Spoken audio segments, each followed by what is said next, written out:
Sebagai pendahuluan, gastrointestinal bleeding ini merupakan kondisi medis ya yang dapat berpotensi untuk mengancam nyawa, sehingga sumber dari perdarahan itu harus segera ditentukan lokasinya. Kemudian berdasarkan insiden, upper GI bleeding itu menempati posisi terbanyak penyebab dari perdarahan, yaitu sebanyak 80% itu karena upper GI bleeding. Kemudian yang lower GI bleeding sekitar 15-30%, dan sisanya hanya sedikit, yaitu perdarahan yang berasal dari small bowel bleeding. Kemudian yang menjadi tantangan saat ini adalah kita harus menentukan sumber perdarahannya di mana supaya dapat diberikan terapi dengan tepat, dan itu membutuhkan koordinasi dari multidisiplin, termasuk radiologi, ya, endoskopi, dengan berbagai teknik imaging. Kemudian multidetektor CT scan itu merupakan pilihan yang tepat dan penting untuk diagnosis. Tidak hanya untuk pasien-pasien yang sudah dilakukan kolonoskopi tapi hasilnya negatif, belum ketemu sumbernya, tapi juga sebagai modalitas screening, terutama untuk perdarahan yang sifatnya aktif bleeding dengan hemodinamik yang tidak unstable, itu bisa dilakukan CT scan karena waktunya cepat, tidak perlu persiapan, dan kita harapkan bisa menemukan sumber dari perdarahan itu. Jadi CT scan ini digunakan untuk mengidentifikasi perdarahan intralumen usus yang ditandai dengan ekstravasasi kontras. Jadi kalau ada ekstravasasi kontras, itu akan menunjukkan sumber dari perdarahannya.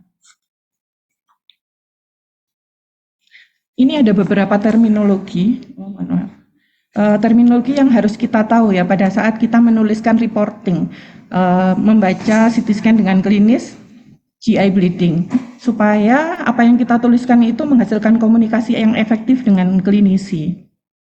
Yang pertama adalah ekstravasasi. Kalau kita katakan itu suatu ekstravasasi, itu adalah area hyperdense vokal pada lumen bowel yang munculnya pada saat post kontras. Jadi pada saat polos itu nggak ada, tapi pada saat post kontras kita dapatkan hyperdense vokal baik pada fase arteri, vena, ataupun delay. Jadi ekstravasasi ini berhubungan dengan tanda-tanda aktif bleeding. Kemudian perdarahan arterial bleeding dan venous bleeding. Kita bisa menuliskan itu suatu arterial bleeding atau perdarahan yang berasal dari arteri apabila ekstravasasi kontras itu munculnya pada saat fase arteri. Kemudian bisa juga disebut sebagai venous bleeding apabila munculnya pada saat fase vena. Cuma yang venous bleeding ini seringkali juga bisa sebenarnya perdarahan arteri tapi yang volumenya itu kecil, flow-nya kecil atau intermittent, jadi munculnya itu lambat gitu. Jadi muncul pada saat venous bleeding. Jadi perdarahan yang muncul pada saat venous bleeding atau delay itu belum tentu murni dari vena, tapi bisa juga dari arteri yang volume perdarahannya lambat. Kemudian intraluminal hemorrhage atau sentinel clot. Jadi pada saat kita menuliskan expertise, seringkali kita tuliskan ya, ini sudah terminologi sebagai sentinel clot. Jadi sentinel clot itu merupakan area hyperdense intralumen yang menunjukkan adanya perdarahan di intralumen, dan apabila kita temukan itu sebagai sentinel clot, maka kita bisa cari sumbernya kira-kira ya di sekitar area sentinel clot itu. Jadi sentinel clot ini merupakan tanda sekunder adanya active bleeding. Kemudian ini adalah terminologi dari klinis ya. Kadang klinisi itu menulis di pengantar sebagai upper GI bleeding, lower GI bleeding, small bowel bleeding. Perlu kita tahu terminologinya supaya kalau mereka menuliskan lower GI misalkan, kita bisa fokus terutama pada lower GI. Jadi bisa menghemat waktu, menghemat tenaga ya untuk meskipun kita evaluasi semuanya, tapi kalau ada klinis sudah menyebutkan fokus upper GI bleeding, itu yang lebih kita fokuskan adalah di daerah tersebut. Jadi upper GI bleeding itu di atas ligamentum tragus, kemudian yang lower GI bleeding itu di distal ligamentum tragus.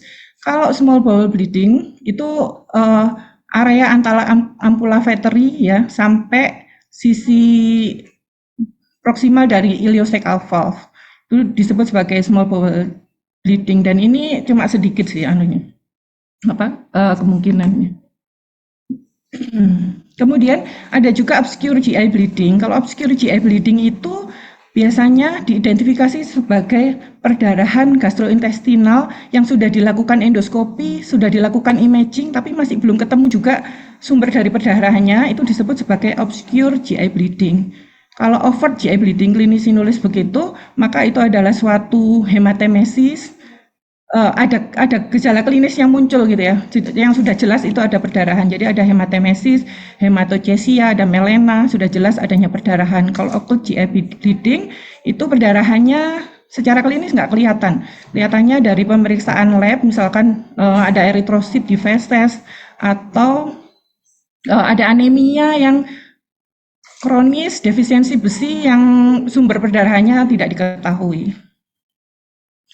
Kemudian ini untuk kausa-kausanya, kalau upper GI bleeding yang tersering adalah karena peptic ulcer disease. Jadi hampir 55-74% itu karena peptic ulcer. Sedangkan kalau yang lower itu karena divertikulosis penyebab terseringnya. Jadi sekitar 30-65% divertikulosis. Bisa juga karena colonic ischemic, karena hemoroid atau CA kolorektal ya. Sedangkan untuk yang small bowel itu berdasarkan umur. Kalau umurnya muda kemungkinan karena inflammatory bowel disease, karena mekel diverticulum, tapi kalau usia tua bisa karena neoplasma, NSAID, enteropati. Ini kemudian role of imaging. Jadi kadang kalau kita mendapatkan klinis dengan GI bleeding itu sudah merupakan momok tersendiri ya bagi radiolog, karena kita harus menentukan di mana asal sumber dari perdarahannya, dan itu belum tentu mudah. Maksudnya kalau aktif bleeding mungkin mudah kita menemukan, cuma kalau volume perdarahannya itu nggak terlalu volumenya nggak terlalu cepat atau nggak terlalu besar, itu sulit untuk menemukan meskipun dari imaging. Kemudian endoskopi itu pasti dilakukan oleh klinisi pada saat pasien-pasien dengan upper maupun lower GI bleeding ya. Mereka pasti sudah melakukan endoskopi sebagai investigasi awal. Dan juga sebagai diagnostik dan terapi ya. Kadang dilakukan terapi ligasi gitu untuk sumber perdarahannya. Tapi kadangkala dengan endoskopi itu masih belum ketemu sumber dari perdarahannya, mungkin karena ketutup perdarahan yang banyak atau karena skupnya nggak bisa mencapai dari sumber perdarahan, maka tetap dilakukan imaging ya untuk menentukan sumber perdarahan. Kemudian ini CTA, CT angiografi, itu merupakan pemeriksaan imaging awal pada pasien-pasien yang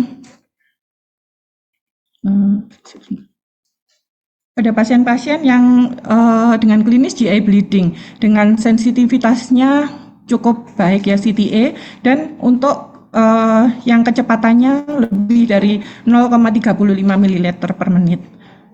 CTA ini sensitivitasnya tinggi, bisa sampai 90% pada active bleeding. Tapi kalau perdarahannya itu intermiten ya, kadang muncul, kadang enggak, atau yang slow ya, perdarahan yang cukup kecil, itu biasanya sulit dideteksi dan sensitivitasnya bisa turun sampai 45%, bahkan kadang sulit gitu untuk menemukan. Jadi CT ini fungsinya adalah untuk mengidentifikasi ada enggak perdarahan intralumen. Kemudian kalau kita beruntung kita dapat ekstravasasi kontras aktif yang menunjukkan perdarahannya itu aktif bleeding seperti itu. Tapi kalau misalkan nggak ketemu itu, setidaknya kita cari etiologi dari dinding usus kah, atau dari luar usus, atau dari vaskuler di sekitar GI tract yang bisa menyebabkan terjadinya perdarahan. Kemudian untuk scintigraphy menggunakan teknisium 99 dilabel dengan red blood cell, ini sangat sensitif ya untuk mengidentifikasi perdarahan, bahkan perdarahan yang sangat lambat pun, sekitar kecepatan 0,05 sampai 0,1 itu bisa diperiksa dengan scintigraphy. Cuma kita tahunya cuma pool perdarahannya di situ seperti itu, tapi kalau sumbernya scintigraphy tidak bisa mengevaluasi.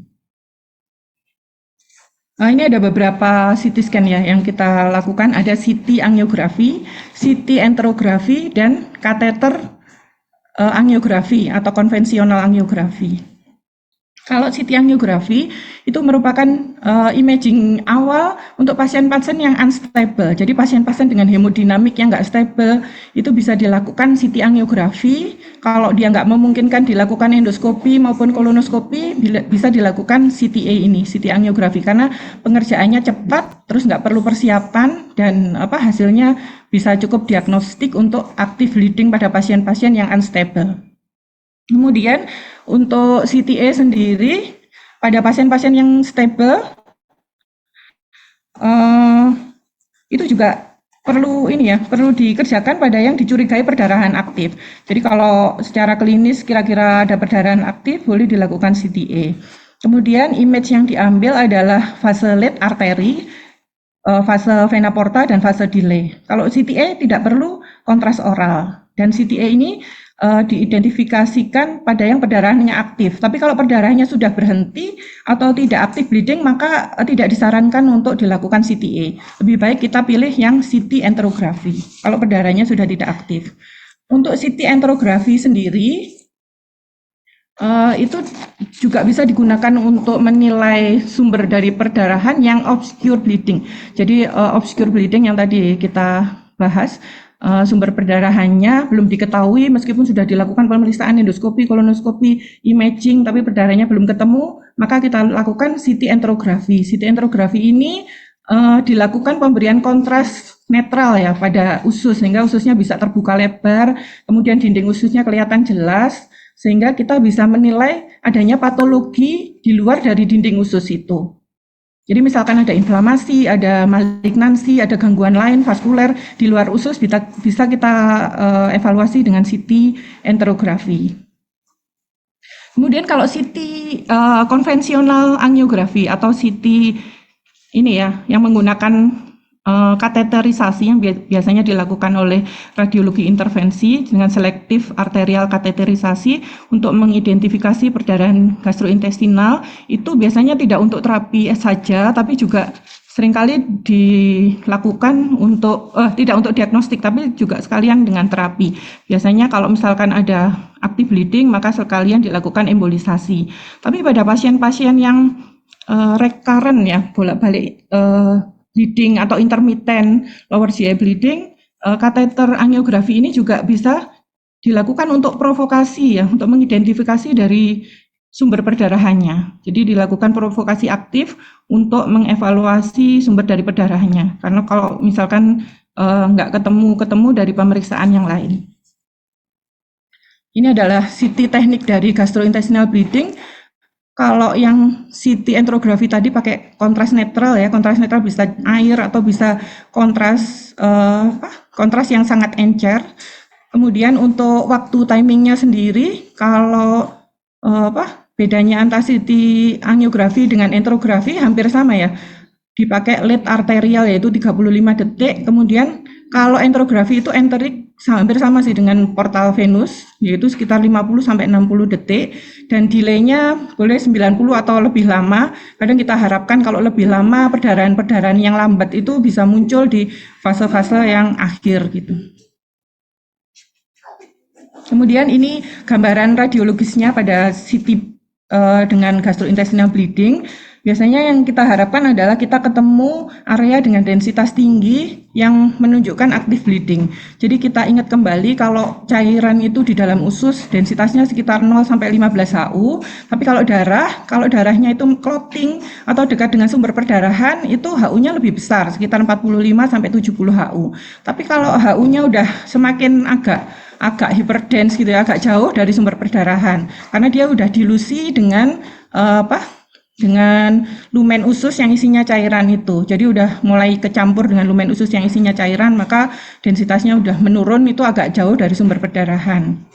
Kemudian sentinel clot.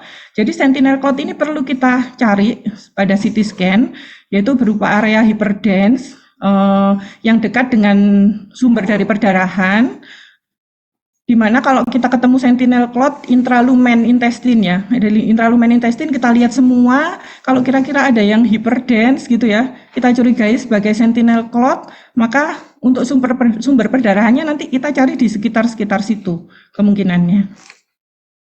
Kemudian untuk menentukan Yang GI bleeding yang aktif itu berupa ekstravasasi kontras yang tadi sudah dijelaskan. Bentuknya bisa fokus, bisa jet ya, kayak memancar seperti itu, bisa cloud atau bisa blast kalau misalkan kecepatannya nggak cukup banyak. Kemudian dari ekstravasasi kontras ini perlu kita evaluasi dari tiap fase, ya fase arteri, vena, dan delay. Di situ akan terjadi perubahan bentuk, perubahan ukuran, perubahan lokasi menjadi lebih ke distal, itu menandakan suatu active bleeding. Maaf Dokter Danti, kurang 5 menit ya waktunya. Oh ya, terima kasih. Jadi kalau misalkan pada fase arteri itu CTN-nya negatif, kita tunggu sampai fase-fase berikutnya. Ini contoh dari sentinel clot ya. Sentinel clot area hyperdense di dalam lumen gaster ya seperti ini. Kalau ada sentinel clot seperti ini, kita cari dekat-dekatnya situ pada fase arteri, ternyata di sini ada perdarahan, ekstravasasi kontras. Dan pada saat ekstravasasi kontras di fase vena itu ukurannya berubah, terus kemudian bentuknya juga berubah. Itu menandakan perdarahan yang aktif. Kemudian ada pitfall dari CT scan untuk mendiagnosis. Ini yang penting aja saya sebutkan sebagai cone beam artifact. Jadi cone beam artifact itu area hyperdense vokal seperti ini yang muncul karena dia itu berada di perbatasan antara udara dengan cairan di dalam usus. Jadi di ujung-ujung udara dan usus itu biasanya ada area hiperden kecil seperti ini, itu menunjukkan sebagai artefak ya, jangan disalahartikan sebagai perdarahan, dan itu biasanya muncul pada pre-kontras pun sudah ada. Jadi pada saat polos itu sudah ada beam artefak seperti ini. Kemudian foreign bodies seperti surgical drain, stent, embolic material clip itu kadang bisa disalahartikan dengan perdarahan ya. Kalau misalkan ukurannya kecil seperti itu ya bisa jadi kita keliru atau bisa juga menutupi area perdarahan. Dan misalkan ada riwayat operasi dari klinis kita tahu itu lebih membantu.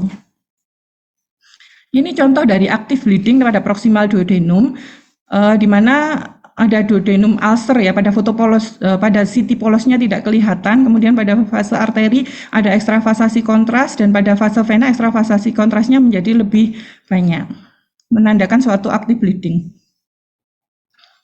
Kemudian ini untuk yang small bowel bleeding, yang meskipun jarang ya, tapi kita perlu tahu tentang NSAID enteropati. Jadi pada pasien-pasien yang menggunakan analgesik, NSAID itu bisa menjadi erosi, ulcerasi atau struktur pada ususnya, terutama pada small bowel ya seringnya, dan bentuknya diafragma disease seperti ini. Jadi menyempit multiple, menyempit terutama pada ilium biasanya ya. Jadi menyempit multiple ini juga sering terjadi perdarahan. Area penyempitan multiple di sekitar ilium, dan kalau diberikan kontras dia menyangat. Kemudian untuk tumor di usus halus juga ini ya meskipun jarang insidennya, tapi perlu kita ketahui yaitu neuroendocrine tumor itu merupakan keganasan pada small bowel yang biasanya terjadi di distal ilium. Bentuknya flat ya, flat atau plak. Jadi cuma berupa penebalan ringan atau plak, dan dia menyangat dengan kontras pada fase arteri dan fase enteriknya. Kemudian lesi ini biasanya juga multiple, dan apabila terjadi metastasis biasanya di dekatnya ada limfadenopati. Kemudian kalau memang terjadi perluasan bisa terjadi desmoplastic reaction mesenteric yang bentuknya spiculated, stellate gitu ya. Ini ada gambarnya. Jadi ini net yang ini neuroendocrine tumor ya, bentuknya cuma plak, cuma penebalan vokal, yang ini menyangat dengan kontras, multiple ya, ada di beberapa tempat, terutama pada small bowel, ilium, dan apabila dia telah metastasis ke mesenterium di sekitarnya, maka ada area spiculated di mesenterium dengan kalsifikasi seperti ini, dan ada limfadenopati multiple. Kemudian diverticular bleeding, ini merupakan kasus yang tersering kalau penyebabnya adalah lower GI bleeding ya, perdarahan dengan hematochezia. Biasanya manifestasinya hematochezia tanpa nyeri, pastinya nggak ada nyeri, dan kalau di vertical itu seringnya di kolon sigmoid dan kolon descendent ya. Tapi kalau yang dengan perdarahan itu dikatakan sering pada kolon yang ascendent atau right kolon. Jadi perdarahannya biasanya karena ruptur atau karena kerusakan pada arteri di neck atau dome dari divertikel.